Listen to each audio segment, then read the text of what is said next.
Welcome to Penrose Learning, where we make understanding easy.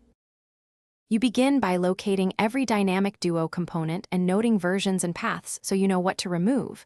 Once done, make a complete backup of files, configs, and a system snapshot to allow rollback. You should then stop running services, kill related processes, and disable scheduled tasks tied to the duo. This prevents files from being locked. Make sure to collect admin credentials and necessary tools, uninstaller, file manager, registry editor, so you can proceed without interruptions. You now remove the core. Run the official uninstaller or package manager for Dynamic Duo and follow prompts to remove components.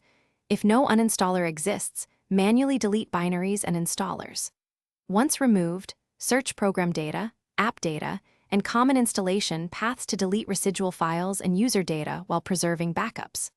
Then, clean registry/service entries and uninstall any drivers tied to the duo, taking care with permissions. If dependencies exist, stop or remove them first so nothing breaks. You finish by restarting the system and confirming that Dynamic Duo services do not respawn. Check system and application logs for lingering errors and remove any remaining auto-start entries. Once verified, test dependent applications to ensure nothing broke and restore specific configs from backup if needed. If things go wrong, boot into safe mode and rerun targeted removal steps or restore the full backup. This is the single most reliable troubleshooting tip to recover quickly and avoid data loss. Thanks for watching. If this was helpful, leave a like and consider subscribing. See you next time.